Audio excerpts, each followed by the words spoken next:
Okay, let's begin.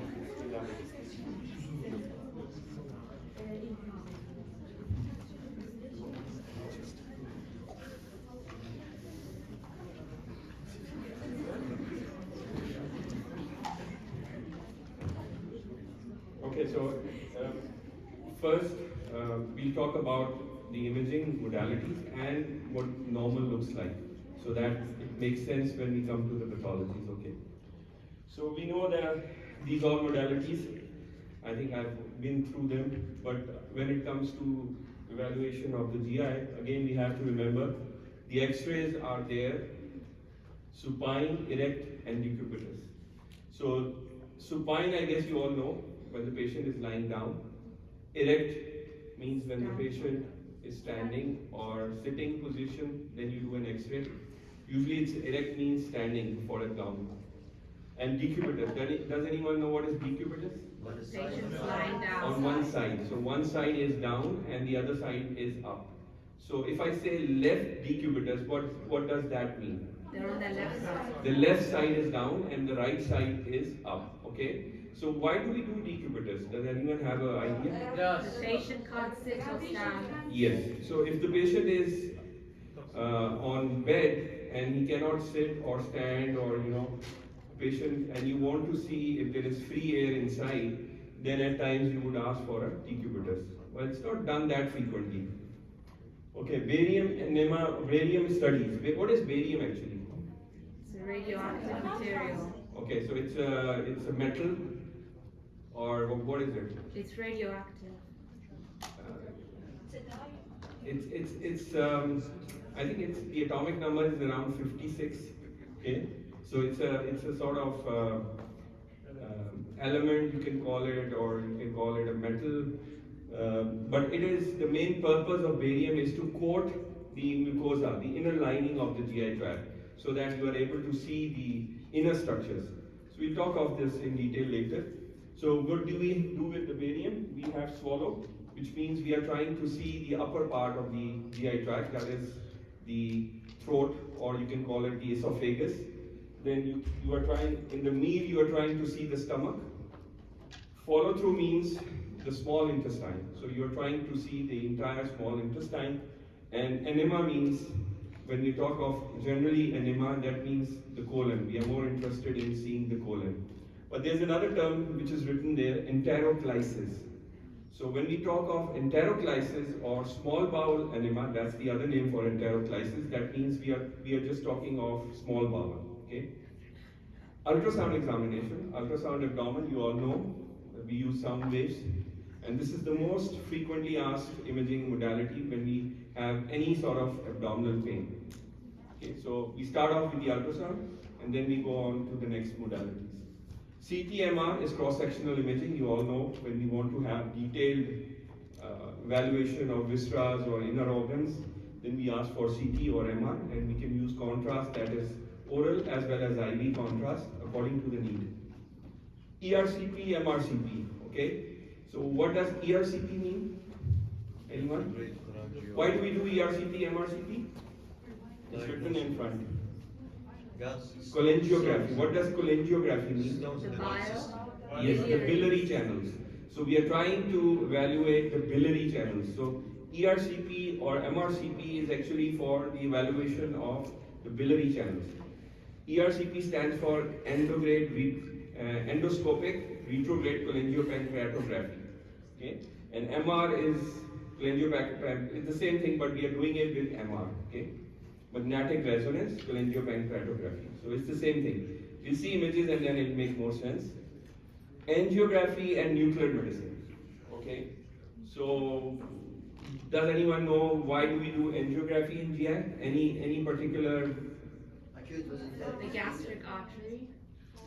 Okay, so she's close to that. Yes. If you have bleeder anywhere, if you have an artery bleeding somewhere in the GI tract, then you can ask for angiography. That can sort of help diagnose the bleeder or catch the bleeder, and you can sort of embolize it. And nuclear medicine also has a more or less same role. It can also pick up the bleeding vessels. Have you heard of Michel's diverticulum? Yes. What is Michel's diverticulum? Diverticulum. Where is it lying? I mean, does anyone know? Ileocecal valve. Yeah, in the right lower quadrant. It's very much similar to the appendix. So what is wrong with the Michel's diverticulum? What does it do? What pathology is do you know of? That comes from Michel's. Okay, what is the problem with the Michel's? What happens? It's an incompetent valve. It has ectopic gastric mucosa. Okay, so nuclear medicine can pick that up. Once we do technician scan, that can pick up the ectopic gastric mucosa, and at times, this Michel can also result in bleeding. So again, you can do a study in which you can pick up the bleeding from the Michel's diverticulum. Usually, if it is symptomatic, then surgery is the option for Michel's. You have to take this out. Okay. Okay, so in the chest, okay, I wrote erect chest. Why does erect chest have to come in the GI tract? Okay, so why can't we just check pneumoperitoneum on the supine or decubitus?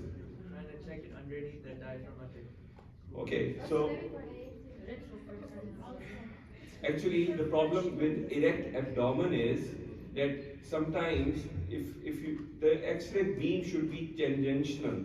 Okay, so to see the air under the diaphragm, even little bit of air, even little bit, you can call it, very minute quantities of air that can be picked up on chest erect.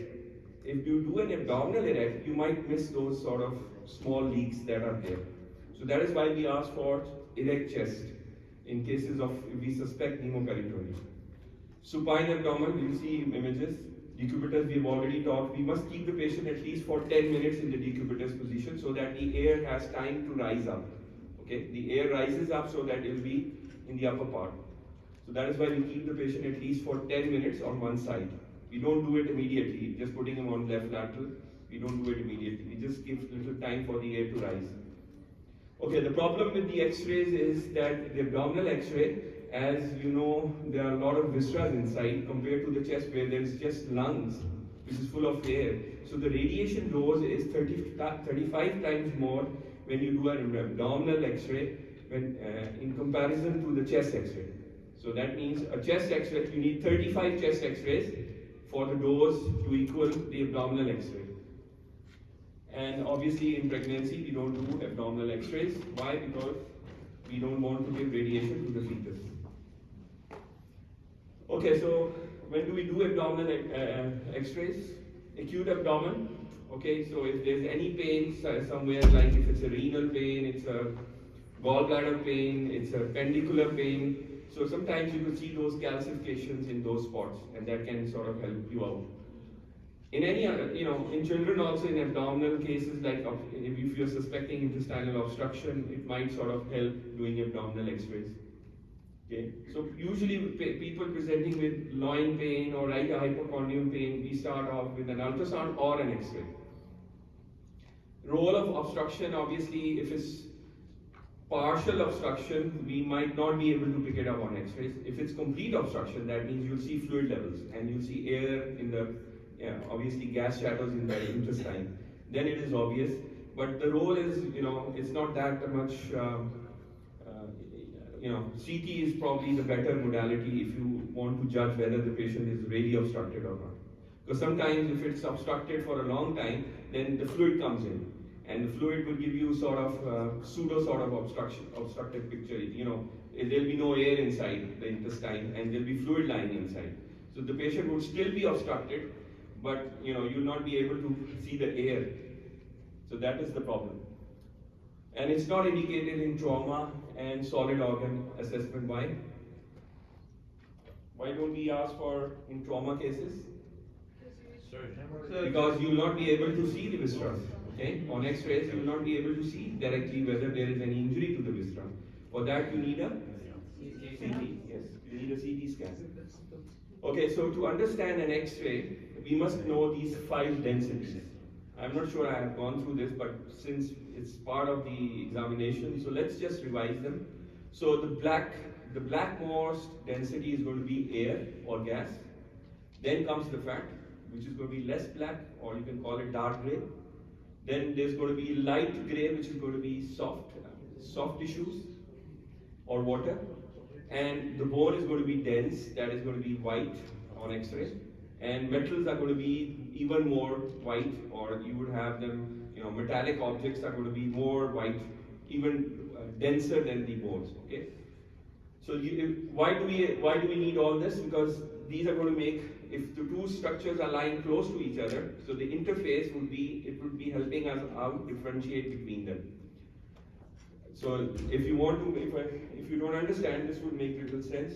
So why do we see this stone? Because we know that the surrounding is going to be a soft tissue or an air around it. So that is why you see some air shadows and some soft tissue shadows around it. So you are able to see this stone. Why? Because there is an interface.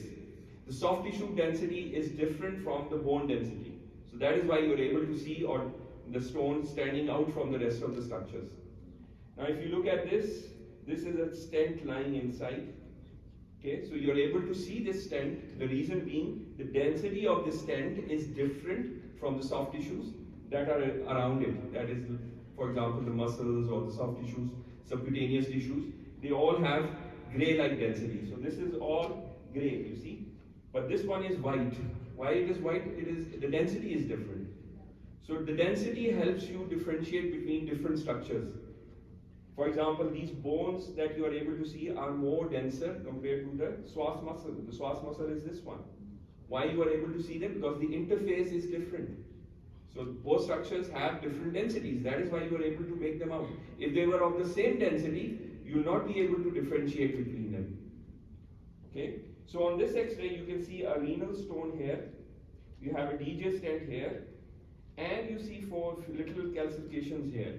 So what do you think these calcifications are? Yeah, last time probably I gave an example of when you are doing an X-ray of the abdomen for renal stones. On the right side, you must remember that you have to. There are chances that you can sort of mix the stones on the right side with the gallstones. So you have to be careful and look at exactly where the outline is. So in this case, the renal outline is ending somewhere here. Okay. So this is where the renal pelvis is. Obviously, the stent, the upper part of the DJ stent is in the renal pelvis. So the stones, this is more likely to be gallstones rather than the renal stones. Okay. Now you see this foreign body. What do you think this is? Coin.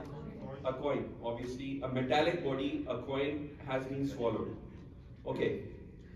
Now a child, when he or she swallows this, there are 2 possibilities. It can go into the esophagus or into the trachea. So how would you be able to tell whether this is trachea or esophagus? Okay, you need a lateral. So I have given you a lateral. So does it make sense now? Is it in the esophagus or is it in the trachea? Okay, this coin, by the way, later on it went down. So does it make sense? So what does it make? What do you mean? Where should it be? Obviously, if it went into the intestines, it would have been in the esophagus. Trachea doesn't go into it doesn't have a connection with the intestine. So it makes sense. But still, if I give you this image and I don't give you this, then how would you be able to tell me whether this is trachea or esophagus? The location. Now, if you look at it on the lateral, there is a density in front of it, air density in front of it. So trachea lies in front of the esophagus. So the location is going to help you out. You see, the densities help you differentiate between the different structures. So you know there is a metal object which is a foreign body swallowed, and by looking at the trachea, you know the trachea lies in front of the esophagus. By the way, the esophagus is collapsed. So that is why the coin is on this image, you see it end-faced. The trachea usually is a C-ring structure. Okay, so on AP view, this view you would see it not end-faced, in profile. Okay, so if this doesn't make sense, look at this. Okay, so this one is going to be in the esophagus, and if you look at it on the lateral, the esophagus is collapsed, so the coin would be like this. The trachea is the other way around. So you'll see this like this on the AP and face when you do a lateral view. Okay?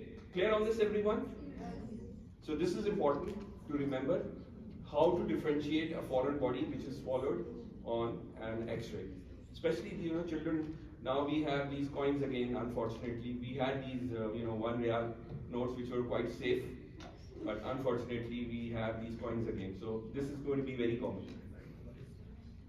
Okay, approach to abdominal X-rays.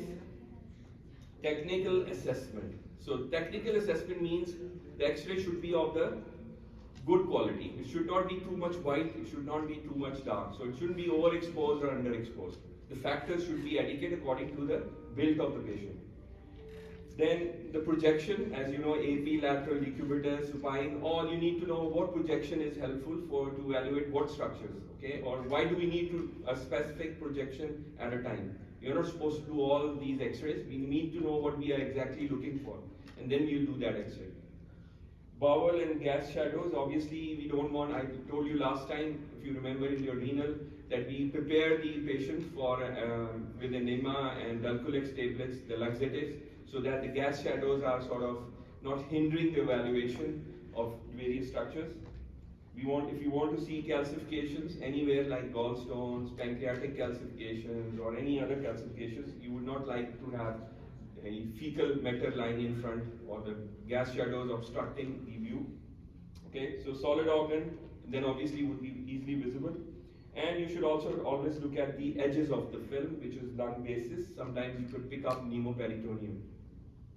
Okay, so this is an abdominal X-ray. So for it to be proper, it must be of the same, the factors must be adequate, the preparation, bowel gases should be adequate. You must cover the whole area, what is required. You shouldn't cut off any part, like the pelvis should be included. So likewise, the diaphragms should be also included, which are not included unfortunately in this. Okay, so you have to cover the entire abdomen. Okay, so what do you look for in this X-ray? You look for gas shadows in the stomach, colon, and small bowel. So you are looking for different gas shadows, and then these gas shadows tell you whether there is any obstruction, whether this gas is inside or outside the lumen. So if it's outside the lumen, it means pneumoperitoneum. Okay, and if this gas is sort of localized, so then it can sort of point out to an abscess or a cavity lying inside the abdomen, anywhere in the liver, spleen, or any organ, or it can also be in the peritoneal cavity. So these all patterns of gas tell you what, any gas pattern would tell you what is it normal. It's going to be either normal or it's going to be abnormal. So if you are familiar with the normal gas patterns, you can easily pick up these abnormal patterns. Okay, to show you a little bit of the normal patterns so that you get familiar. The cecum is going to be on this side, so obviously the gas is going to be here, and little bit lines here are the Hostral patterns. Okay, so ascending colon, and then you have hepatic flexure. The transverse colon goes like this, so gas, you would follow the gas, and then the colon comes like this. This is the descending colon, sigmoid colon. Okay, so and then it becomes the rectum. So this tells you the all gas pattern in the colon. This is the normal gas pattern that you see in the colon. So any gas that is lying outside would suggest you pneumoperitoneum. Okay, we'll see examples of that as well. So now this, if you look at this pattern, what do you think? Where is it? Lying in front of the spine. So does colon lie in front of the spine? It's on the edges. Like you saw here, you see the colon is on the edges. So something lying here, what would it be? Small bowel. So it's either going to be jejunum or the ileum. So what do you think this is now? If you remember your anatomy, from the jejunum has plicae circularis. What is plicae circularis? The mucosal folds that are there. They are very close to each other. So the mucosal lining or the folds that are there in the jejunum are going to be very close to each other compared to ileum. So if you look at these folds, these are very close folds. Looks like as if someone has just stacked the coins over each other. Okay, so this one is jejunal air, which is obviously dilated. This one is air in the sigmoid colon. So this is in the lower part. Okay, so air in the sigmoid colon. This is air in the ascending colon and the cecum region. So the location tells you where the air is, and then we'll see whether this is normal or this is abnormal. Okay, so let's talk of little bit of abnormal air now. You see, what do you think this is now? It's obviously it's obviously a dilated, intestinal loop. So which part do you think it is? It's the large bowel. Why? Because it doesn't fit into the small intestine. The small intestine, that jejunum that you saw, does it look like that? No. So it doesn't have the haustral pattern. So which part of the colon doesn't have haustral pattern? The lower. The lower, yes, the sigmoid, and the descending colon doesn't have haustral pattern. Okay, if you have haustral pattern, it is more likely to be the ascending colon or the transverse colon. Okay, so this one is actually the sigmoid colon. Okay, so this is the sigmoid colon. So the sigmoid colon is dilated. What about this one now? The same. And the splenic flexure. Okay, if you look at it, there's a haustral pattern here. You see there's a fold here. And the same one, if you do a CT, you can see that fold going in. So it is large intestine, but does anyone have a clue which sort of a large intestine part it is? This is the ileum. Okay, volvulus. What is volvulus? It's written volvulus. Rotation. Malrotation or rotation of a viscus around itself, which is sort of obstructing or resulting in obstruction, mechanical obstruction. So, what volvulus do you know of? The Which part of the intestine has mesentery and twist? cecum. Cecum, yes, cecum. So cecum can twist on its own. So this is actually cecal volvulus. Normally the cecum should be lying like this. So if it twists, it will go to the other side. So you see, there is a twist here, and the cecum has gone to the other side. Here, this is the sigmoid. The sigmoid has taken a coffee bean sign. So it's an inverted coffee bean shape. So you have to differentiate. The two most common type of volvulus is going to be sigmoid or cecum. So how do you differentiate? Yes?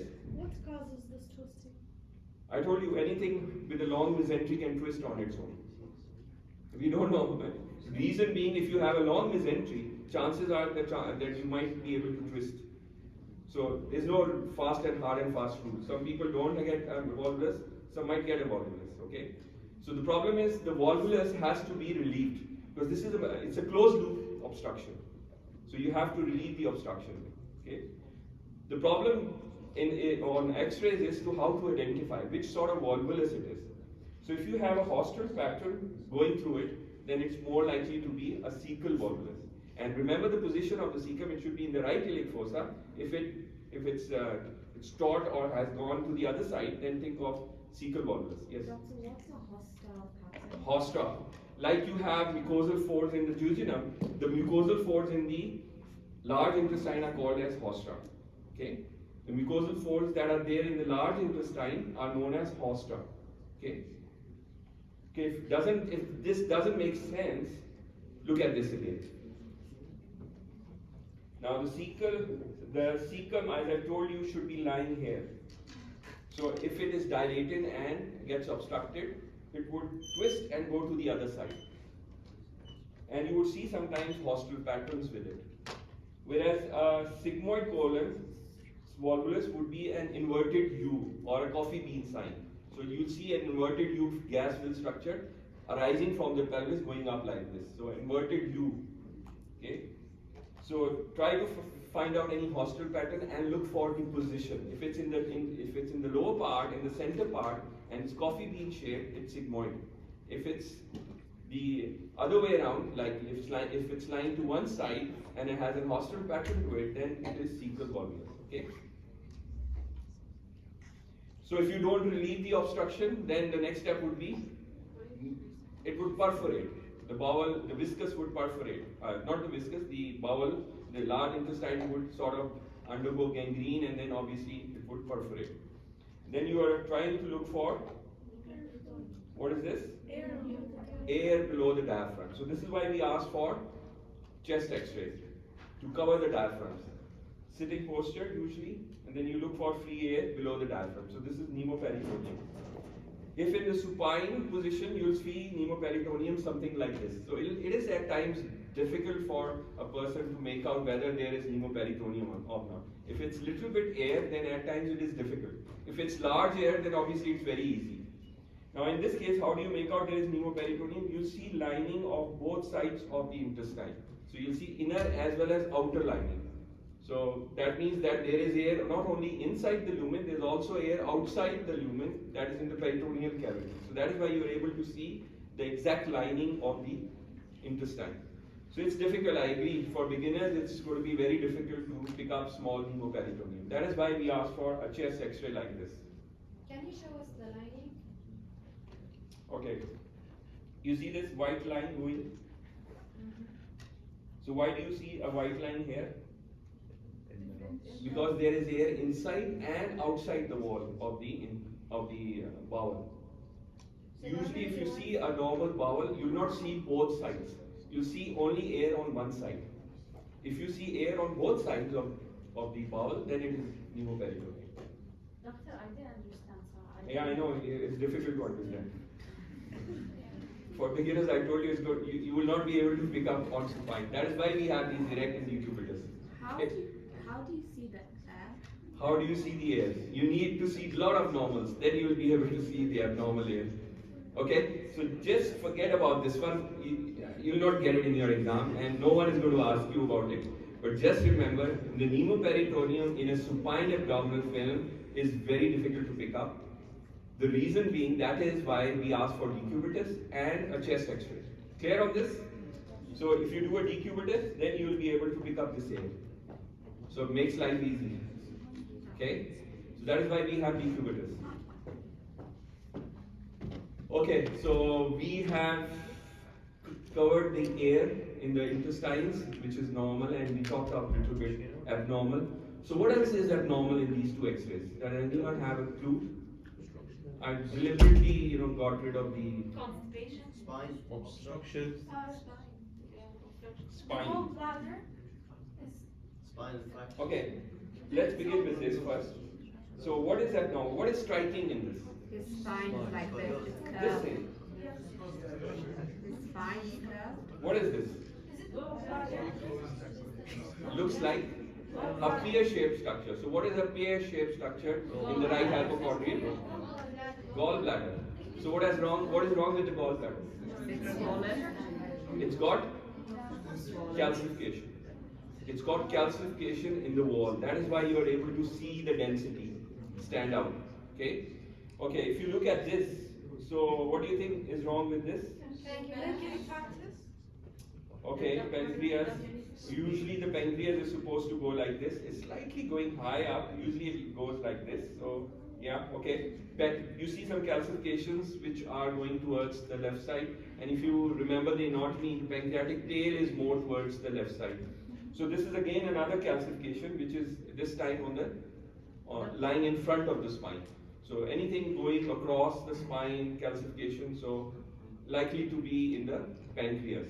Okay, so this is calcification inside the pancreas, whereas this is calcification in the wall of the gallbladder. So this is chronic sort of cholecystitis in which the wall gets calcified. We call it as porcelain gallbladder. Okay, the name given to it is porcelain gallbladder. And if this calcification, again, this is a chronic pancreatitis. Why? Because on and off these patients have acute pancreatitis, and when it gets settled slowly and gradually, there is dystrophic calcifications inside the gland. So you would see these calcifications. So this is chronic pancreatitis, this is chronic cholecystitis. The other name for this is porcelain gallbladder. Doctor, what's the spelling for porcelain? It's written here. Okay, this is another example of chronic pancreatitis. Sometimes these calcifications are very small or subtle. You are not able to see them. You need a very good eye to see these calcifications. Once you know where they are, the anatomy tells you what is the pathology underlying. Okay, so this was about plain X-rays. Now let's come to the contrast. I told you we use barium for coating of the inner side of the intestines for mucosa to see the pathologies that are inside the lumen. We also use gastrographin, which is ionic contrast, and we use non-ionic contrast, which is low osmolar. So these all both contain iodine. So we can use either iodine or we can use barium. Okay. Now the problem with both is some are useful in some studies, some are not useful in the others. So the easy way to remember is if the barium goes inside the peritoneal cavity or leaks inside the peritoneal cavity, it would result in barium peritonitis. Okay? Whereas if the gastrographin, which is the iodine containing compound, goes or leaks inside the lungs, it will result in pulmonary edema. Okay, so it will draw out the water, so it will result in pulmonary edema. So if someone asks you what to do if you suspect an esophageal tear or injury, you will not use gastrographin. You would use barium. Likewise, if someone asks you if you are suspecting an injury to the intestine in the peritoneal cavity and you suspect leakage inside the peritoneal cavity, then you would use gastrographin, because then it is going to be more safer, because if you use barium, that would come out and then it would result in barium peritonitis. So just remember this is the simple way to remember.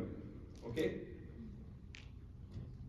Now, if the patient is old, we might not use even the barium for upper esophagus. If the patient is aspirating, what does aspiration mean?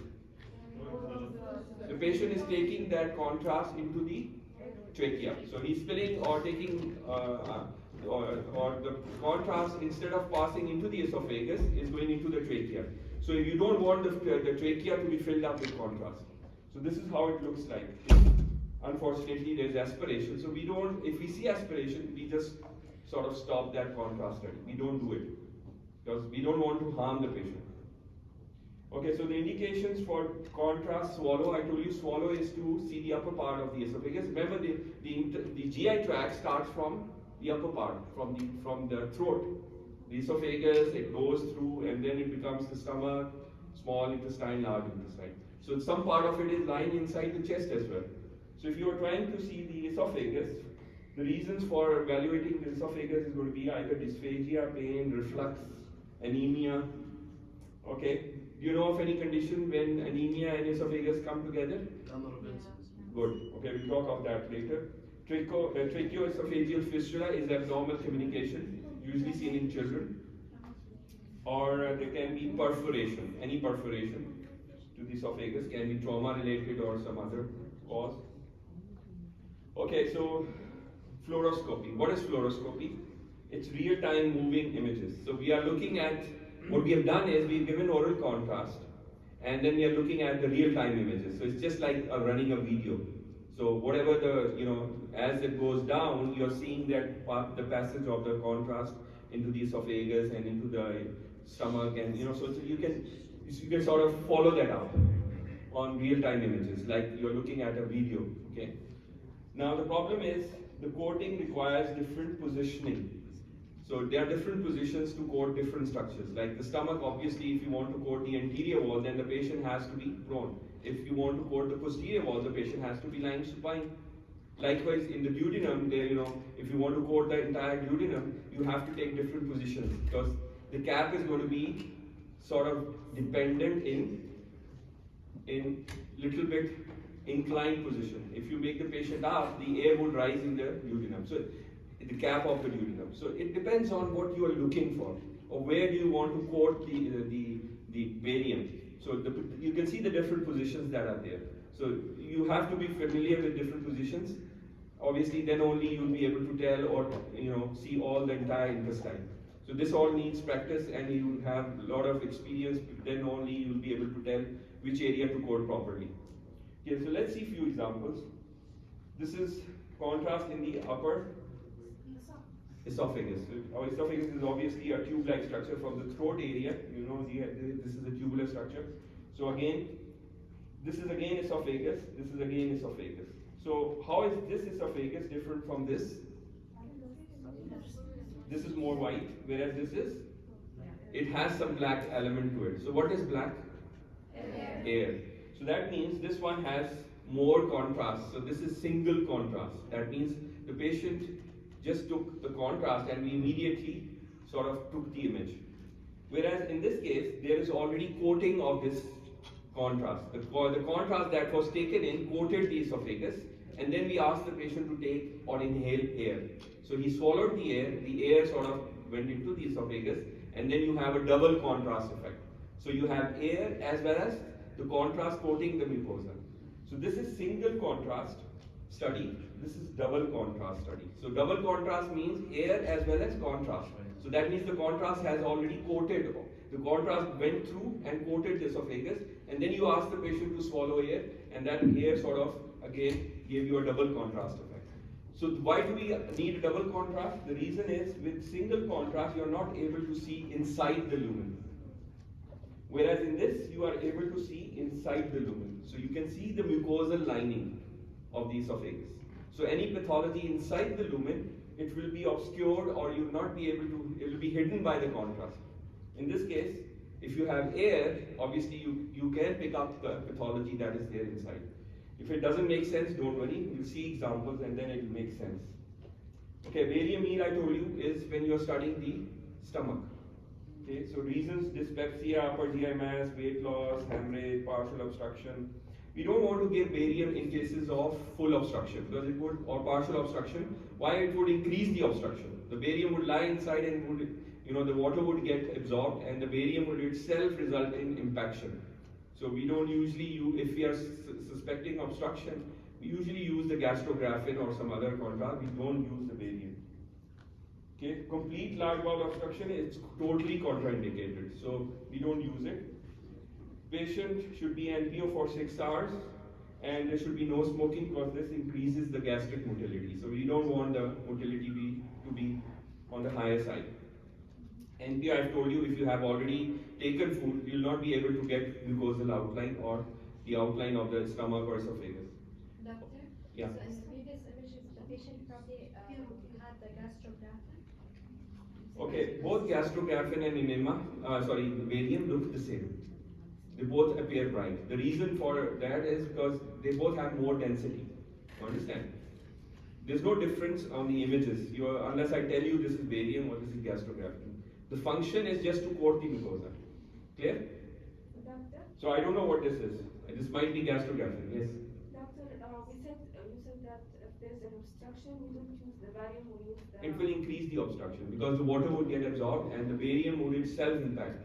So we use the gastrographin? Usually we use it, but What if he aspirates? no, if he aspirated, we already know. We take all precautions for that. Okay, we take all precautions. If he's aspirating, we immediately stop that study. For aspiration, if it's barium or gastrographin, we don't do it. Okay, because anything going into the lungs is not useful. Okay. Okay, so which structure is this now? Stomach. Obviously, this is the fundal region, and this is the pyloric region. You can call this the antrum. So this is the body. Now, is it single contrast or is it double contrast? Double. Yes, there is air inside. That is why you are able to see these mucosal folds. You see these folds here? You are able to see them. Why? Because the air is also inside. So we have these effervescent tablets or powder like I'm not sure if you know this. They sort of produce air inside. So the patient takes the contrast with these air-producing tablets. So the air is produced inside the stomach. So the stomach gets distended, and then you have these. I told you the different positions. We take those. We ask the patient to take different positions. So that coats the stomach. So we have this good sort of picture of the stomach. If you have a single contrast study, it is going to be something like this. You see, you don't see the mucosa here. So this is the difference. If you have a single contrast study, if the patient has just taken contrast and no air, then obviously it is going to be something like this. Okay, so this all tells you that you will be able to make out the structures, but the inner details of the mucosa, the fine details, would not be obvious on these studies. Okay, another thing to look for is, you see this is labeled all for you, gastric fundus. Okay, so this one is going to be the greater curvature, this is the lesser curvature. Antrum, pyloric region, so just repetition for your anatomy. So this is going to be the first part of the duodenum, second part, third part, fourth part. So first part, which part is the retroperitoneum? Second. Second, fourth. First is uroperitoneum. The pyloric. Okay, stomach is stomach uroperitoneum. No, So it's the a- part that is adjacent to it, the first part is not going to be retroperitoneal. So the rest of the duodenum, second, third, and fourth part are retroperitoneal. Okay. So if you forget it, just remember the stomach is not retroperitoneal. So the duodenum that is just adjacent to it, that is the first part, or you can call it duodenal cap, that is not retroperitoneal. The rest of the duodenum is all retroperitoneal. Okay, so what about jejunum? You see the jejunum here? These are its feathery appearance. Okay, the jejunum has feathery appearance. It has more mucosal folds. I told you valvulae conventis. These are mucosal lining folds that are there. So there are more mucosal folds inside the jejunum compared to any other part of the intestine. So that is why you have this feathery appearance of the jejunum. And obviously the location will tell you in the left upper part is going to be jejunum, and ileum is going to be lying in the pelvis. Okay, so this is the first part of the duodenum that I was talking of. So this is the second part, third part, and this is the fourth part. So in this case, you see the mucosal lining, this is double contrast effect. So this is where the double contrast helps you see the mucosa inside. You see the mucosal lining, the mucosal folds are visible. Why? Because you have double contrast effect. In this case, you are not able to see the lining inside. This is all barium or contrast that is obscuring the mucosal folds. Another example, the first part of the duodenum here, the duodenal cap is here, then the second part, third part, and then the DJ flexure or the duodenojejunal flexure. Okay. So the duodenum starts beyond the fourth part. And you see the mucosal folds starting, you can see them here. Feathery pattern again, how the jejunum normal looks like, how the ileum is different from the jejunum. Okay, just remember this. Jejunum has more mucosal folds compared to the ileum. And this is the cecum, ascending colon, okay? So it's all labeled for you, even if you just try to sort of remember these images. So that if you know the normal, then only you will be able to tell the abnormals, okay? So you need a lot of experience at looking at the normals, then you will be able to tell the abnormals. Again, what part is this? Jejunum, more folds. You can see the folds. They are as if they are lying, the coins are lying one over each other. Okay. Now, how is this different from this? Anyone? Here you see there is more distension. Okay. What we have done is we have actually bypassed. We have put in a tube and we have bypassed the stomach and the duodenum, and the tube is left beyond the fourth part. So it has crossed the DJ flexure, that is the duodenojejunal fracture, and we have sort of put it in the jejunum, proximal jejunum. And then we gave contrast through this tube, and at the same time, after giving contrast, to have a double contrast effect, we cannot push in air, So what we do is, instead of pushing air, we use cellulose. So the cellulose gives you a double contrast effect. It is transparent. So that is why you have this. This is known as enteroclysis or small bowel enema. So how is it different from small bowel follow through? In follow through, you ask the patient to take the contrast and you just follow him up with serial X-rays. Here, what you do is you take a tube in enteroclysis or small bowel enema. You take a tube, pass it through the nose, go through the stomach, cross the duodenum, leave the tube in the first part of the jejunum, and then inject contrast through that tube. And after injecting the contrast, that is barium or gastrografin or whatever contrast you use, then you use cellulose to rush that flow. So the contrast keeps on moving forward and the cellulose pushes it forward. So it double coats the intestines. This is how it looks like. That is why there is more distension in this, because you are rapidly pushing in cellulose. So if you don't understand, just remember the difference between follow through and small bowel enema. The difference is just that in enema, we have bypassed both stomach and duodenum, and we have used a tube to do that. In follow through, we don't use a tube. We just ask the patient to swallow, and then we take serial films of the intestines. So this is the difference. Here you see the stomach, contrast in the duodenum. Here you don't see any contrast in the stomach or the duodenum. So you have sort of bypassed the duodenum and esophagus, and there is a tube which is lying there after it has gone through, okay? And then you have this double contrast effect. So why do we do this? Because you know, the intestine is a very large sort of, the small intestine is very large. So if we want to find out any particular area of abnormality, like if we are looking for any stricture somewhere or any area of narrowing, then we use this study. Because this will tell you exactly where the stricture is. In this, because of overlapping, you will not be able to tell where the stricture is. You will not be able to tell where the area of narrowing is. So this is the difference. Otherwise, the purpose for both of them is the same. You are trying to evaluate the small intestine. That's it. Okay, barium enema. Generally, the term barium enema is used for colon evaluation. So when we talk of barium enema, we mean that it is colonic evaluation. Okay. So when do we do this? Change in bowel habits, pain, mass, melena. Okay. Intussusception. Intussusception. Does anyone know what is intussusception? Yes, going through it. Yeah, a part of colon sort of bulging into the other one. So it's a telescoping of one part into the other. We'll see examples of this. Okay, contraindication in rectal biopsy, because obviously if you've had a rectal biopsy recently, then the chances of perforation are there, so that is why we don't do this. So we give the time for healing. Toxic megacolon. What is toxic megacolon? It is It's a complication of From?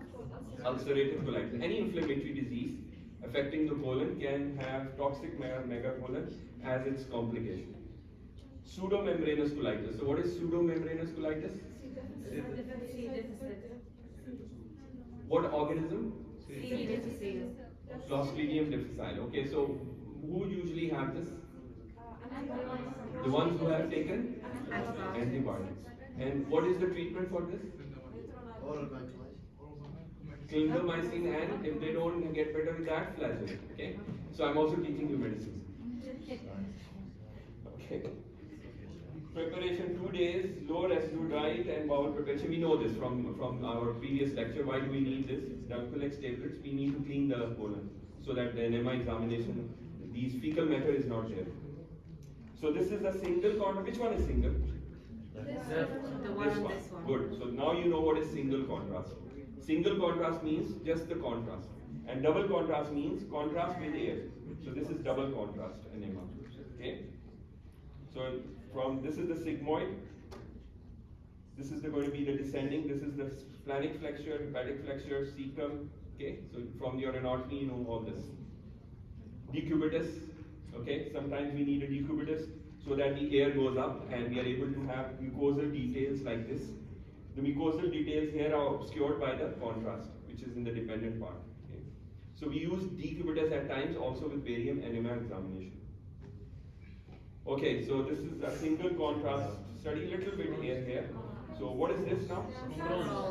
There is this area of narrowing here. You see, this is a very thin part which is through which the contrast is passing.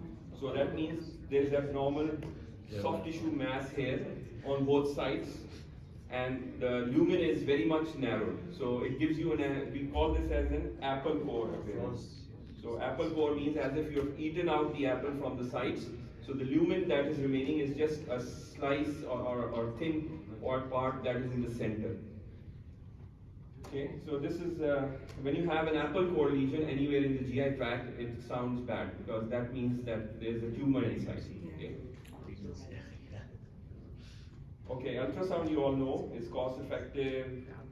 I've told you the patient comes, you can evaluate all visceras, you can look for gallbladder abnormality. There's no radiation involved. You can do it in obstruction, acute abdomen, jaundice, masses, fluid collection, SIDs. So almost everything is evaluated with whatever comes in the abdomen, because majority of the structures are soft tissue. So ultrasound has a big role to play. But if it is like, if you want to evaluate the retroperitoneal structures, then obviously it doesn't help you with that. Like if you want to evaluate, say, the pancreas, sometimes you are not able to see that nicely. So it depends on the operator, and in obese patients again, you have difficulty because of lot fat is there, so you are not able to see, or the penetration of the sound waves is not that good in obese patients. Bowel gases, air is a bad sort of transmitter of sound waves, so you don't want a lot of gases inside. and wherever there is bone or calcification, again the sound waves do not pass through it. So these are little bit disadvantages. So this is how the liver looks like. These are the hepatic veins that are there. What's pear? This is the pear-shaped structure. Gallbladder. So this is how the normal gallbladder looks like. Okay. This is the portal vein here. So if you have any stone inside, then obviously you are able to see this. But this is how the normal looks like. This is the kidney, liver again. This is the spleen. So all solid viscera can be easily evaluated with ultrasound. Now this is when the gallbladder has stones inside. You have this acoustic shadowing behind this because the sound waves are not allowed to pass through the stones. So that is why you have these dirty shadows behind it. Okay. And in case of cyst in the liver, this is the other way around. You have enhancement behind the water. So the fluid easily allows the sound waves to pass through. That is why you have enhancement. So it's the other way around. In stones, the sound waves are not allowed to pass through, whereas in a cyst, the fluid allows the sound waves to pass through. So this is called as dirty acoustic shadowing. This is called as enhancement behind the structure. Again, showing you the IVC, the hepatic veins going into the IVC, and you can use color flow as well. So if you want to see this blood supply, or if you want to see the proper circulation, you can all use Doppler in ultrasound. This is a very good facility that we have. So at the same time, we are not only seeing the gray structures, we are also looking at the vessels. So we can see whether there is any thrombus inside, or the blood flow, the velocity of the blood is normal inside any structure, like the portal vein evaluation. If there's portal hypertension, we can evaluate the flow velocity inside. CT scan is quick, adequate. It tells you about bowel gases, it tells you about you have deformations, you have angio facility with contrast. So almost everything is covered with it. Acute abdomen, mass, tumor staging, appendicitis, abscess, post-operative complications. So everything comes under CT scan.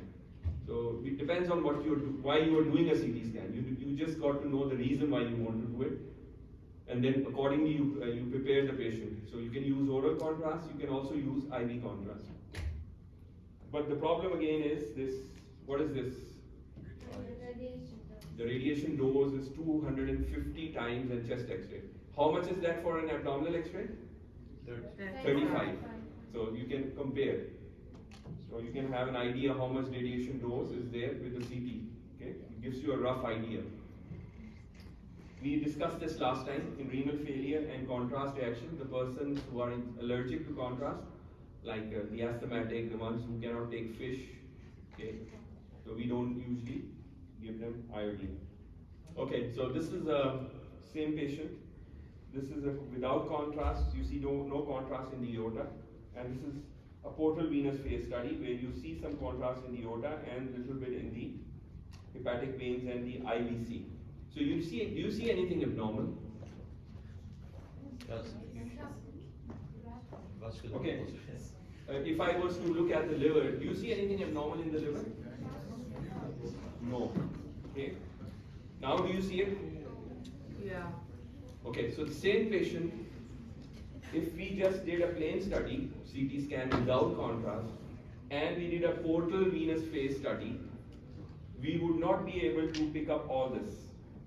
So this is why it is important to know what you are trying to evaluate.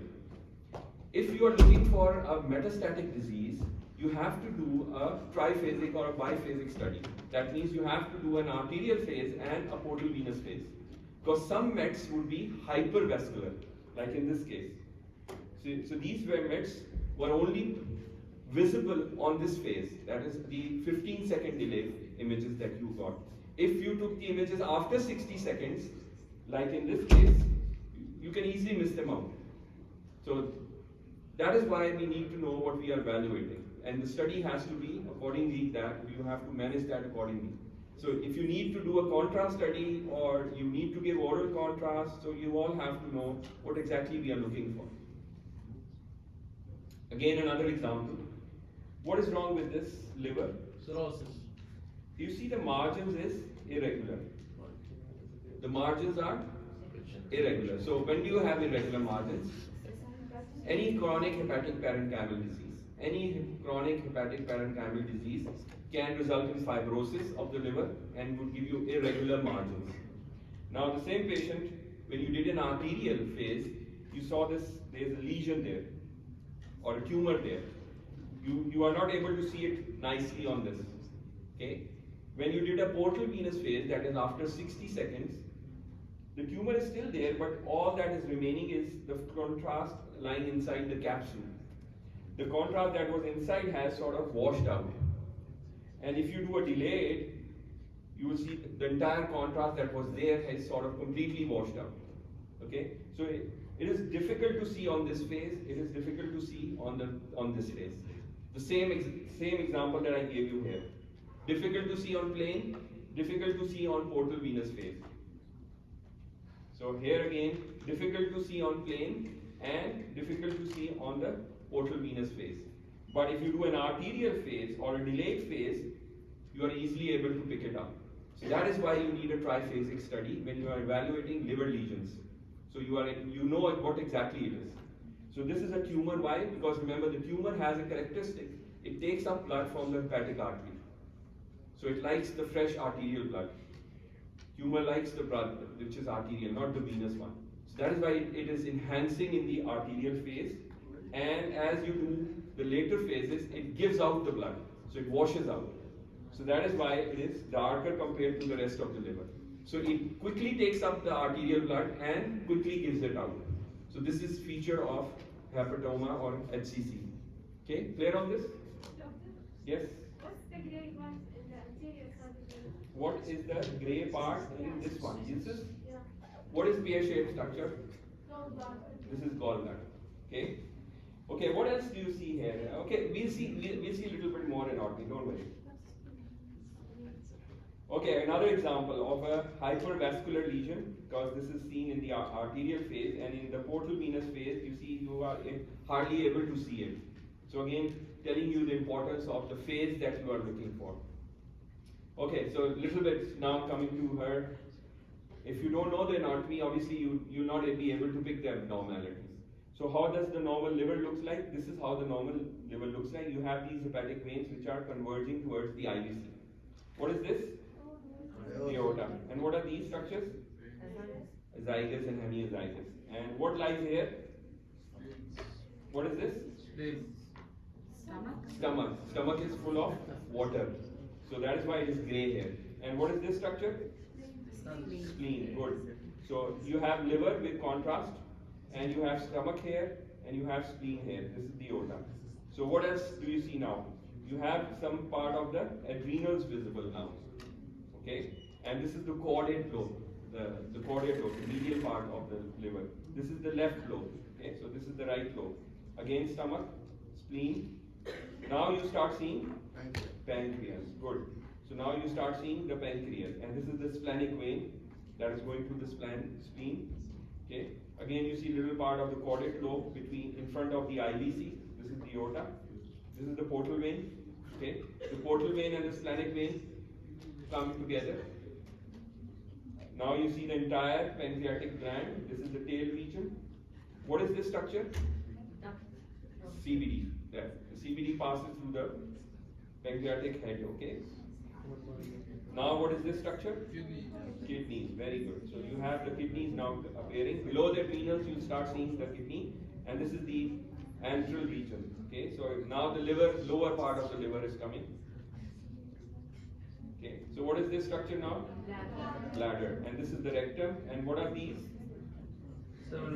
Seminal vesicles. Okay. In males you would have seminal vesicles. In females you would see a uterus here lying posteriorly. Okay, and now you start seeing the bones, the hip joints, and the muscles that are around. These are the recti abdominal muscles. So why do we need to know the various segments?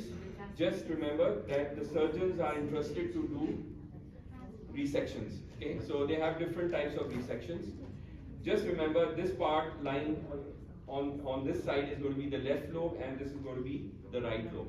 So segments, these four segments are the right lobe, and this is the left lobe. So if we are planning a right hepatectomy, so you would sort of get rid of this part, okay, and this part would be left in. So it depends on where the lesion is or what tumor you are resecting. So the surgeon plans accordingly. Okay, virtual endoscopy. So what does virtual endoscopy mean? That means that we are not actually putting an endoscope inside and we are looking at the bowel. So how do we do this? We make use of the new softwares that are there with the CT. So we are as if we are flying through the colon. So we have these softwares where we can sort of look at inside the lumen. Okay. Why do we do this? Because we want to see what is inside the colon. We distend the colon with air and then we sort of navigate or fly through the colon. You can call it just flying through it. Okay. So we have these softwares where we can pick up these abnormal polyps that are there inside the colon. So why do we need to pick up these polyps? They are precancerous. How many years does it take a polyp to develop into a malignant lesion? 1 year. No idea. 6 months. 5? 10 years. So do you think it is useful? If we detect a polyp, do you think it's useful? Yes. Yes, it is useful. So it can be a screening tool. So you can prevent a cancer if you are able to pick up the lesion in the polyp stage. So you have 10 years before it goes into an adenomatous transformation, okay? So this is a good screening tool. So the virtual colonoscopy is a good test. You inflate air inside the colon and then the CT, once you do a CT, you can sort of see the entire colon. You fly through the colon and any polyp anywhere, you can detect that up, okay? So this is a polyp here with a peduncle. Okay, and this is a sessile polyp which is attached to the wall. So different types of polyps. Now if you don't pick them up, this is how the patient presents after 10 years. What is this? An apple core lesion. Okay, an apple core lesion. If you don't pick up these polyps, 10 years later the patient would come like this. Okay, apple core lesion. This is how it looks like from inside. MR, we know that this is multiplanar. We use it sometimes in renal failure. We have this facility of evaluating the biliary channels, and we use specific liver-specific contrast. So we don't have actually that much detail to go. But remember, different tumors have this affinity for different contrasts. So we use these contrasts very wisely. So if we suspect any specific tumor, we use the contrast which that tumor likes. Okay. Disadvantages. Motion, because it's a long study compared to CT, it takes around 20 minutes, so you would have motion. Calcifications are not good because they both appear lack on T1 and T2 sequences. Metallic implants again are difficult, they would give you artifacts. And it takes a long time, claustrophobic, you all know this is a tunnel where your patient has to lie for 15-20 minutes. So some patients would not be able to tolerate this. But when it comes to evaluation, it gives you the even better soft tissue details as compared to CT scan. And you can sort of give contrast. If you look at this, this is the perianal region, and you can make out the fibers of the muscles. So very fine details that you are not able to pick up on CT scan, you can do this with the MR. So even perianal fistulas or perianal abnormalities are very nicely picked up on MR. You see the external sphincter, the internal sphincter, you can make out all the sphincters, which part the fistula is crossing which sphincter. So the surgery management point of view, it is very important. The surgeon wants to know exactly where the fistula is. Likewise in MR, cholangiography, we have different types of cholangiograms like ERCP, MRCP, TQ, PTC. These two are now not that frequently used, but these two are still in use. So ERCP, it means when there is an endoscope that is put in, and you look at this is an endoscope that is put in, and then you cannulate the periampullary region, and this contrast that is injected outlines the pancreatic duct and the CBD and the intrahepatic ducts. This is the gallbladder. The gallbladder is this one, and this is the cystic duct. So you see all structures can be easily seen once you put an endoscope inside, go to the second or third part of the duodenum, cannulate the periampullary region, retrograde, and inject contrast. Once you inject contrast, you are able to see all these structures. Now the problem with this is little invasive procedure. The patient has to be sedated and you just have to put an endoscope inside, which is uncomfortable. The same information you can get with an MRCP, because MRCP uses heavily T2-weighted image. So fluid, wherever there is fluid, it would shine out. Like you see, the fluid here in the biliary channels or in the around the gallbladders, it all shines out. The rest of the structures are all, suppressed. So we get rid of the surrounding structures. All we see is wherever there is fluid, that would be picked up. So the same information that you got by injecting contrast, you can also get it without injecting contrast through MR. So this is why we are, this time for the biliary channels, we are using more of MRCP or MR wherever the facility is available. Because it's not that much discomforting for the patient. Because for ERCP, you need an endoscope. Okay? So this one is again an example of ERCP. The endoscope has been removed. The contrast is still lying inside the biliary channels. Okay, but these channels are a little abnormal. If you look at this, compare it with these channels. This is how the normal channels should look like. These have dilatations and narrowings at different parts. So this is a condition known as sclerosing cholangitis, which is abnormal. So just to show you how the normal looks like, and this is how the abnormal channels look like inside the hepatic. These are intrahepatic biliary channels. So there are different strictures inside. So it's an autoimmune disease.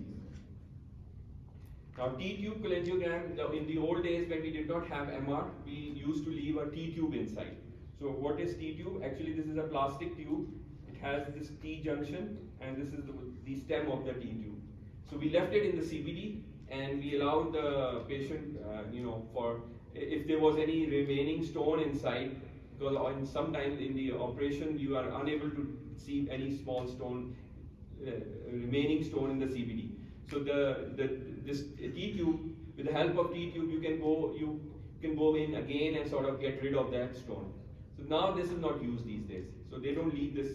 You have not heard of this because they are not using it anymore.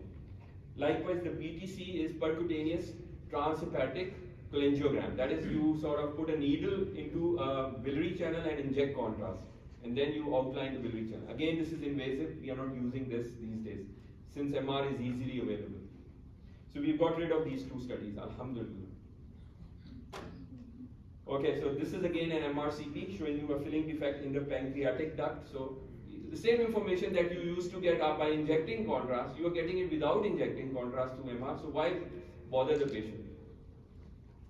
Okay, so let's talk of a little bit what the pathologies look like when we give contrast. Remember, the lesion can be arising from mucosa, like the polyps. The polyps arise from the mucosa. If it is a tumor arising from the wall or the muscle, it can be submucosal or intramural, like leiomyomas, these muscular tumors. They can be arising from the wall. If it is lying outside and putting pressure on the intestine or the bowel, then it is extraluminal. So this is how it is. So different areas, they would appear different.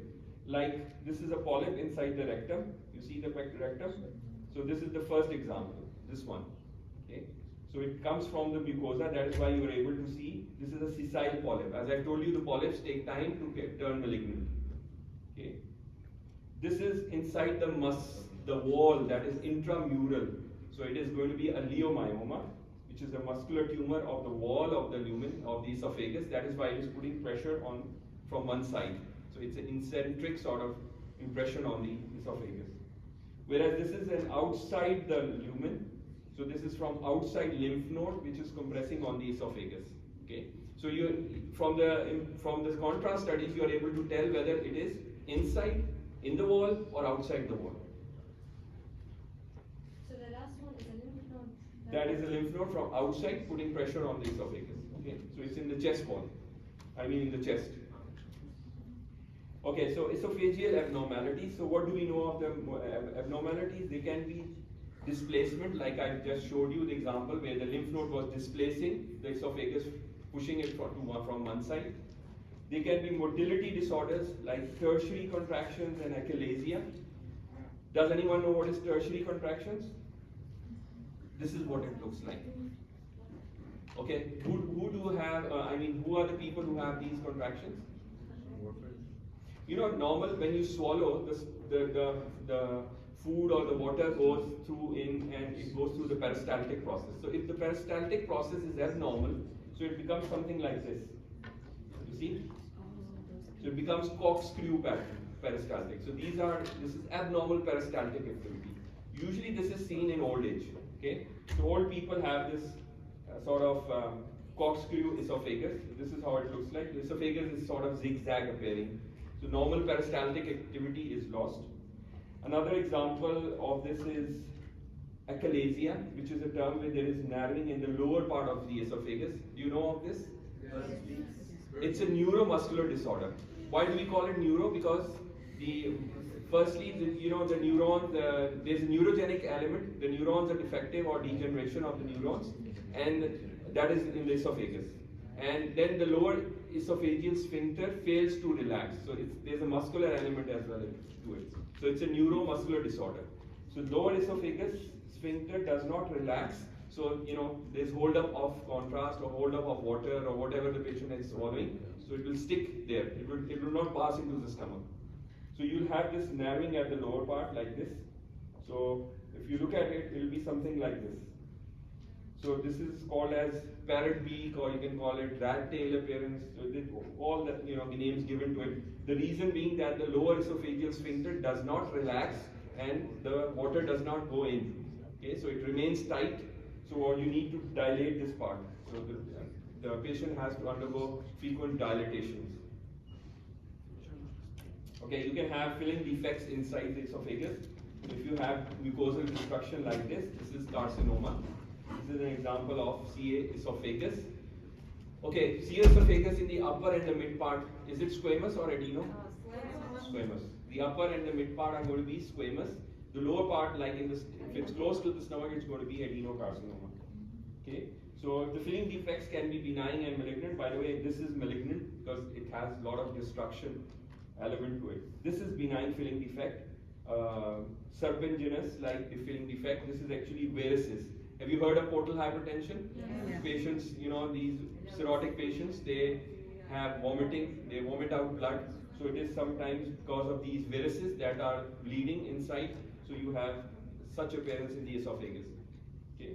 So varices can sort of put their pressure on the esophagus and they can appear as filling defects. So this is an example of a benign filling defect. Sometimes you would have narrowing, long area of narrowing. This is corrosive intake. Some people accidentally or willingly take corrosives inside. Then obviously there's fibrosis scarring inside. So the esophagus sort of narrows itself because of fibrosis. Then and loses the peristaltic activity. So again, this is a problematic condition. Another condition when you have narrowing, which is in cases of reflux. Okay, in reflux esophagitis, what is the condition you should be wary of? Barrett's. What is Barrett's?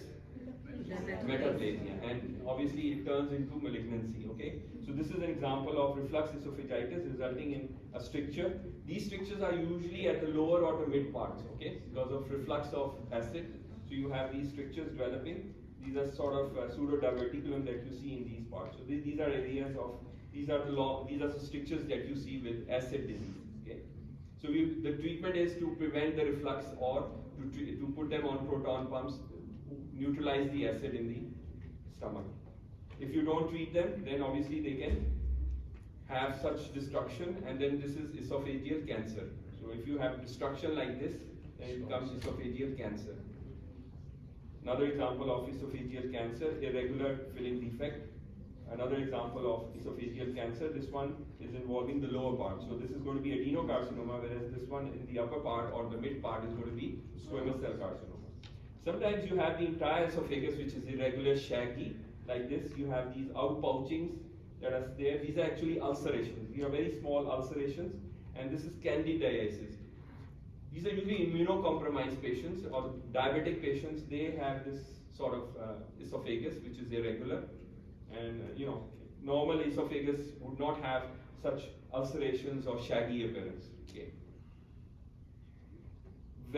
Web means anything which is inside the mucosa, a shelf-like structure that is limiting or sort of obstructing or narrowing the lumen of the esophagus.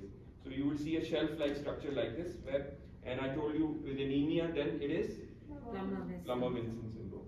So Plummer-Vinson syndrome, these patients have anemia, iron deficiency anemia, and they have these webs in the esophagus. Okay, so if you do an endoscope, you'll see this sort of shelf going or narrowing the tracheal lumen. So you have to sort of relieve or dilate this or get rid of the breath. The other thing that happens is the other way around is something coming out of the lumen. So that is outpouching. This one was inside the lumen. So anything coming out from a weakness in the wall is going to be a diverticulum. So the common one is Zenker's diverticulum. Okay, the name given is Zenker's diverticulum, which occurs at cricopharyngeus junction, which is where the throat and esophagus join each other. So it's usually at level 5, C5, cervicus 5 level. Okay, so this is a Zenker's diverticulum. Whereas web is something inside, so narrows the lumen. This one is an outpouching, so you don't forget them. Okay, don't mix them up. Outpouching, something coming out of the lumen through a weakness in the wall. That is diverticulum. Whereas web is narrowing, a shelf-like narrowing inside the lumen. Okay, gastric abnormalities, hiatus hernia. You have heard of hiatus hernia? Okay, what types are there? Okay, good, so you know it. Okay, we talk of little volvulus, hypertrophic pyloric stenosis. You know what it is? Yes. Who have them? Who are these people who have this? These are infants. Infants, excellent. So these are children who have hypertrophic pyloric stenosis. They have narrowing of the pyloric canal, and which canal gets narrowed because of muscular hypertrophy. And they can be external indentations on stomach. So this is an example of hiatus hernia, where the stomach, part of the stomach goes inside the chest. Okay, if you remember this is easy diagram to remember. This is the sliding variety, where the gastroesophageal junction goes up. Here the gastroesophageal junction remains below, but some part of the stomach, like the fundus, has gone up with it. So this is the rolling variety or paraesophageal variety. Okay, so this is the sliding variety. This is the paraesophageal variety. That means there's something along with the esophagus. But remember, the difference is the gastroesophageal junction remains at its place in the paraesophageal or rolling variety. This is an example of irregular shaped stomach going inside, twisting on its own. You saw the example of sigmoid volvulus and cecal volvulus. The same can also happen with the stomach, because it also has the tendency to rotate. It also has a mesentery to it. So this is the volvulus, two varieties. If you don't remember, just remember it can twist in two ways, along the long axis or along the short axis. So this is the long axis, so it can flip on this side, or this is the short axis, it can flip on the other side. So it can be organoaxial, or it can be, what is it called? Which axis is shown in the X-ray? This is the organoaxial. Okay. In the X-ray. Okay, what is wrong with this? What is this? This is the diaphragm. So it has gone inside the chest and has twisted on itself. So there is a volvulus inside the chest. So it has herniated into the chest, and then there is a volvulus with it. Okay, this is infantile hypertrophic pyloric stenosis, the narrowing, the muscular hypertrophy. So again, there is narrowing here. Okay, the child presents with gastric outlet obstruction, and the only way to relieve is to operate and relieve the obstruction. So we do myomectomy. We get rid of these extra muscles that are sort of obstructing this part. Okay. Okay, where is the diverticulum in this? It's labeled already, but can you find the diverticulum? The ileum. Lower? That This lower one? part? Yeah. This is the one. Ah. Okay, small diverticulum. External indentation on the lesser curvature. This is the one. Okay, so this is the greater curvature. So lesser curvature, you see there's something pushing or putting pressure on the lesser curvature. This is a pancreatic mass which is sort of putting pressure over the lesser curvature. Okay. So these were examples. Okay, now talking of the filling defects, obviously stomach is a chamber which has filling, there can be filling defects inside. This can be because of something which is taken orally, like there's a filling defect here in the antral region. If you have food, then it is Bizors. Have you heard of Bizors? No. Okay, anything that sort of goes inside and remains in the stomach and doesn't come out of the pyloric region is, it keeps on collecting over a period of time, like food particles. These are known as phytobizors, like fruits or, different cellulose elements. They keep on collecting inside the stomach. Some, mentally retarded people have this habit of chewing hair, taking nails. We've had a lot of clumsy people eating all stupid stuff. So that can all sort of accumulate in the stomach. Like the ones who have this habit of eating hair, then what is it called? Trichobazole. Okay, trichobazole. Phytobazole is when you have food elements. Okay, so there are different names given to these bazoles depending on what the component is inside. So this is an example of a female eating a lot of hairs. So it all collects inside the stomach, unfortunately. And then this obviously has to be taken out because the chamber, then one advantage is that they get satisfied very quickly. Okay, what is this now? Diverticulum. Like the diverticulum you saw in the previous one, this is a little bigger on the fundal region. So this is a filling defect inside. This is a bizarre, a female who had this habit of eating hair. So this is trichobazole. You could have something in the wall of the stomach, like in the esophagus you saw leiomyomas. The same you can also see in the stomach. Okay, so sometimes it can be difficult to differentiate it from the cancer. So you need to do a CT scan to see where exactly it is and what is it doing to the stomach. So this is a tumor or a mass from the greater curvature. This is the lesser curvature. So greater curvature and the fundal region has this mass. Okay, you do need a CT scan sometimes, like there's a defect here in the antral region and the tumor was there in the antral region once you did a CT scan.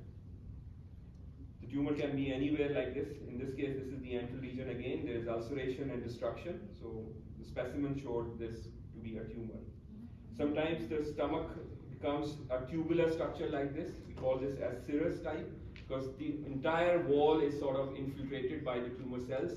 So it becomes as if the muscles are all, as if it becomes like a very narrow tube. The capacity of the stomach reduces.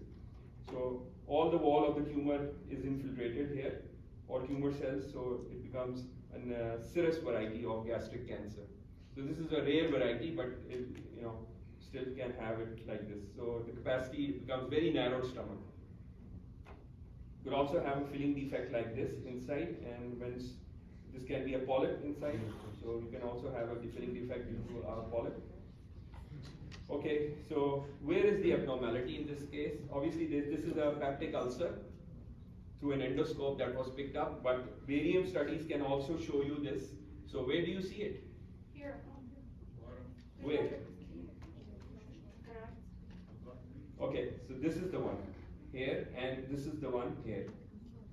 Okay, you get an idea what we are doing here is. You see, this is the stomach double contrast. So there's an abnormal sort of defect here, and the contrast is pulling up here. The contrast is, why is it pulling up here? Because this is the crater which is taking up the contrast. You see this area? The contrast is filling up this crater. So this is why it is pulling up here. And around this there are these mucosal folds. These are the folds. So that is why you have these folds around it. So this is ulcerating tumor of the lesser curvature, whereas this is an ulcerating tumor of the greater curvature. Okay, so these are both malignant ulcers. How do you differentiate? I've given you the basic idea is if the ulcer crater lies within the confines of the stomach, then it is going to be malignant. If it lies outside the confines, that is bulging outside the confines, and the folds are not regular, the mucosal folds around it are not regular, then it is a malignant variety. Anyhow, don't need to remember this. It's not going to come in your exam. Okay, duodenum. Same thing, displacement. You see there, the second part is stretched out. What do you think is here? What lies medial to the duodenum? Pancreas. So there is a pancreatic mass which is compressing on the duodenum. That is why the second part is stretched out. Okay. The duodenum has a diverticulum here. Okay. Second part is the most common part where you have these diverticulums in the duodenum. Ulcers in the duodenum. You see these small ulcers here, the crater is filling up. You can also have in profile like this. You see, in single contrast, you are not able to see the ulcers. In double contrast, you are able to see these ulcers in the cap, in the duodenal cap, the first part of the duodenum, because the ulcer crater fills up with contrast. Okay, so what is this now? Malignancy. Apple core, malignancy. This is how the normal should look like, and this is how the abnormal looks like. You see, these are overhanging margins, and this is the central part. Okay, so as if you've eaten all around it. So when you have apple core appearance like this with overhanging margins, it's malignancy. So this is cancer of the duodenum. Okay, so this is how the normal, I think we already went through this, stomach, duodenum, ileum. So the total length is 3 to 6 meters. You can have abnormalities. The normal duodenum should lie here and the ileum should lie here. You can be malrotation, the duodenum can go to the other side. So this is small intestinal malrotation.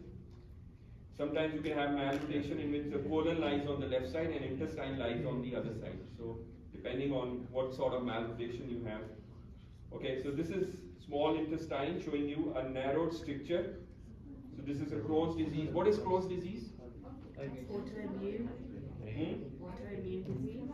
Inflammatory disease of the intestine. Like ulcerative colitis, Crohn's disease is also inflammatory disease. Do you know the cause of these diseases? They're autoimmune. Autoimmune. We don't know the cause. Okay. So what do you see in them? You see different things in Crohn's disease. Crohn's disease has very different appearances. Usually it presents with skip lesions. What is skip lesions? Some part is normal and some part is abnormal. So you can start from the upper part, that is the esophagus, and go up to the rectum. Okay, so you can affect any part. Whereas ulcerative colitis affects the colon, predominantly the colon and the rectum. Okay, so this is how you differentiate. But remember, the terminal ileum is the most favorite site for Crohn's disease. The terminal ileum. If the cecum is also involved, then what disease do you think of? If terminal ileum and cecum both are abnormal? Tuberculosis. Okay. If cecum is also involved and the terminal ileum is involved, then it is tuberculosis. If just the ileum is abnormal, then it's Crohn's. And in ulcerative colitis, obviously there is no involvement of the small intestine. It's going to be the colon which is going to be abnormal. Clear on this? So you must remember these three. These are the most common things affecting the GI tract. Crohn's disease, ulcerative colitis, and tuberculosis. So what is Crohn's disease? It mainly affects the terminal ileum. You have ulcerations. You see these ulcerations in the terminal ileum. Mucosal thickening and folds get thickened. So the folds, you see this, there's normal mucosa in between the abnormal mucosal folds. So it gives you a cobblestone appearance, as if you're walking on these stones. So some part is normal in between, some part is abnormal. So this is how it looks like, the cobblestone appearance.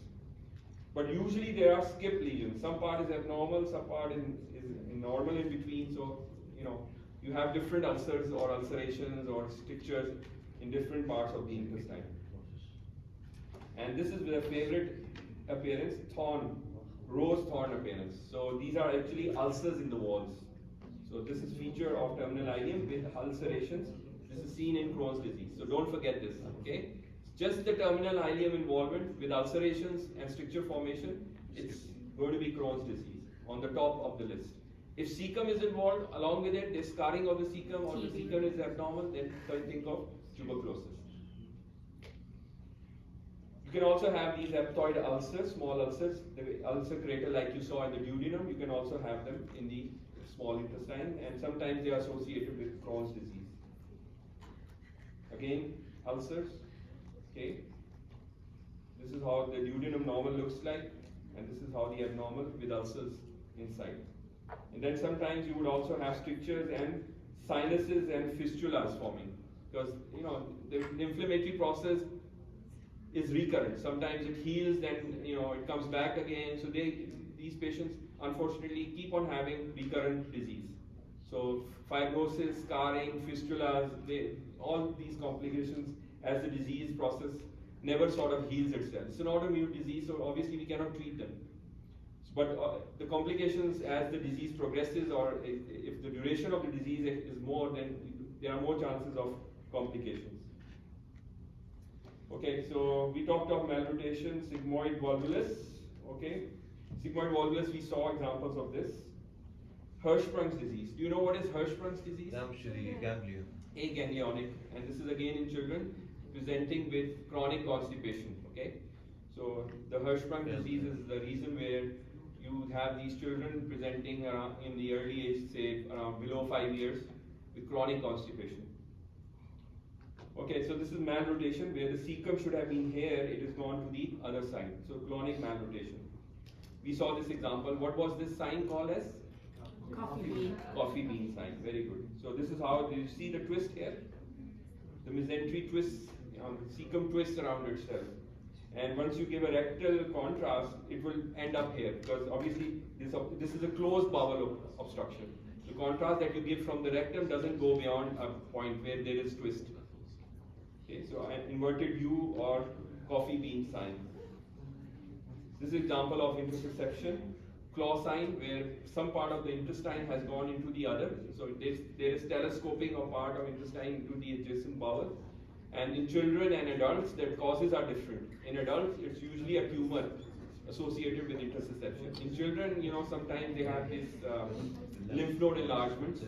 So causes in children are usually benign, whereas in adults, it is malignancy associated with intussusception.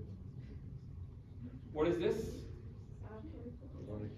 Diverticulosis. Who are the people who have diverticulosis?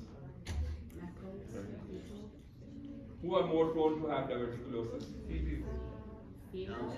The ones who do not take too much fiber in the diet, unfortunately.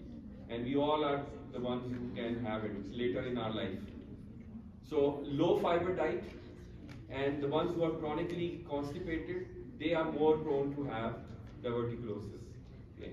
So these are small outpouching. The problem with diverticulosis is that they can have inflammation and they can turn into diverticulitis. And then diverticulitis, if that doesn't resolve, can result again into fistulas and all the complications that you have with Crohn's disease. So this is an example of diverticulitis where there's an abscess and there's a fistula with the urinary bladder. Okay? So we don't want this to happen. Okay, we are left with ulcerations. Again, ulcerative colitis and Crohn's disease have sometimes ulcerations. I told you Crohn's can affect any part. It can affect from mouth to the anus. So the ulcers can be because of Crohn's disease as well. Now this is sort of granularity where the normal mucosal folds are gone. You don't see the hostile pattern. There's this granularity that is seen in the intestine, in the sigmoid. So this is a feature of early feature of ulcerative colitis.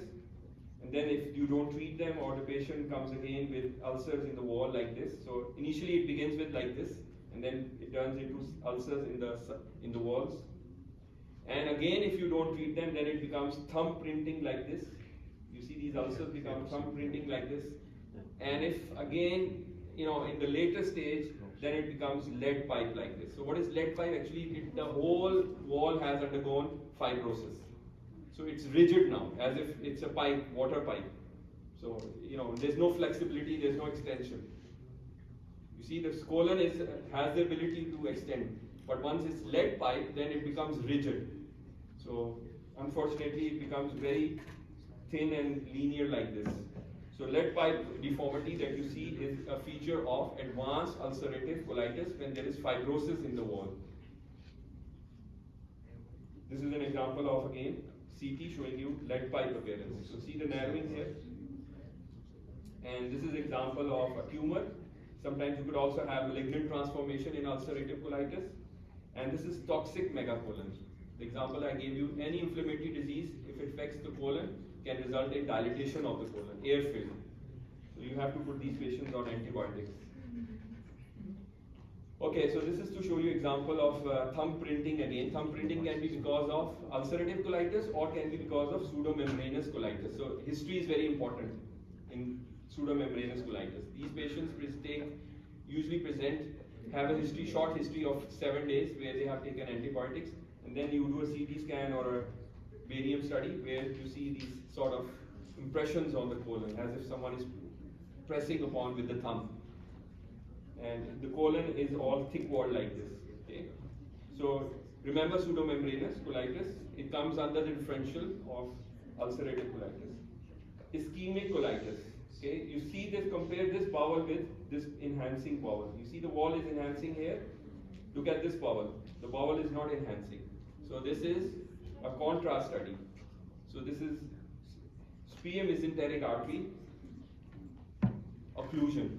So there is thrombus in the sputum mesenteric artery. That is why this bowel is all not enhancing. So this is a gangrenous bowel. Okay.